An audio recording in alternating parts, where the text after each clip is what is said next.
You mentioned a little bit earlier about the idea of democracy, and I know you've been doing a lot of work, not just with organizations, but at a broader scale about engaging people in democracy. And you actually have a project about that. I wonder if you could tell us a little bit more about that project and what its aims are. Yeah, of course, I'd love to. The project is called Open Space for Democracy, and it comes from that a few years back, I teamed up with a friend, a person who has been a grassroots activist in Sweden for many years and is also very engaged in the civil society in many different sectors of Sweden. She has been active with newly arrived immigrants, with people with different challenges, disabilities, and other groups. And I've been supporting her earlier on in different projects. And then we got together some years back and we noticed that also in Sweden, we see that the democracy is under a threat, that we kind of losing the support for many of the institutions that were built in Sweden to develop democracy, where, for example, a special school system, which is called Skola Folk High Schools, which has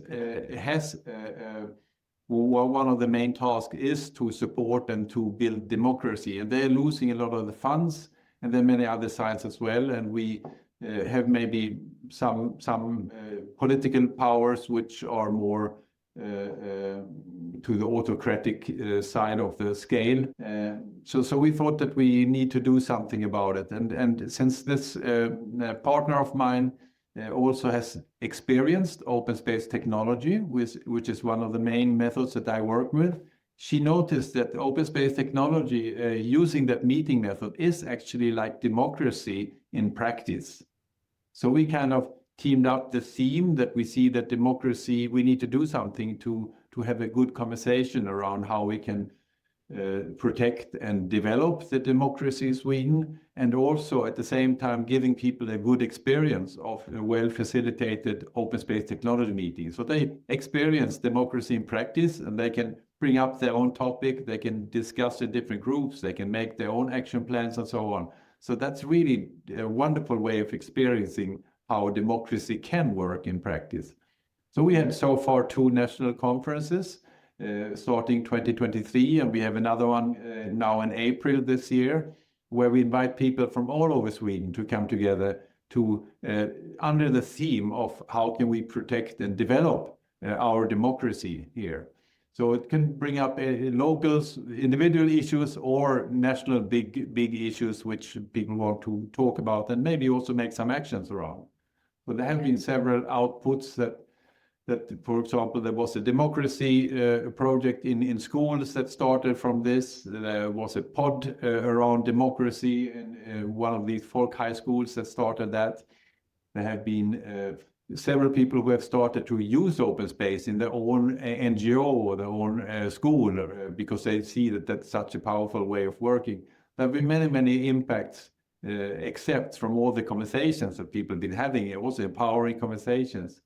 My partner has such good networks in the civil society, so we managed to get people from all parts of society to come to these meetings. Young people from different countries who maybe have been just a few years in Sweden, people with different disabilities, people, old people, young people, tall people like me or whatever. So we just really want to make this diversity, because that's the only reason to have these meetings, is that if we have diversity enough, so it represents the different potentials that we have in the country. Because that's the beautiful thing that you see. We've seen like really young people who have been maybe just a few years in Sweden step up in the circle of more than 100 people with a mic and just speaking from their heart. And it's been mind-blowing, the power and the courage that these people have. Every person has, if they're really invited in a good way. So this is a really inspiring project, and we had several interested. I just had a meeting earlier today with some people from Norway, and before that in the morning, people from Ireland. So that it's spreading around. Many people have heard about this. And we could see that maybe it can be something that spreads internationally as well. And especially the concept that we built with a 3-day conference, which we don't call conference because that's a word which is often used for different kind of meetings where you're often spoken to. Here is that we talk with each other. That's why we use the term like open space for democracy instead of saying conference. So I try to learn not to say conference around this topic.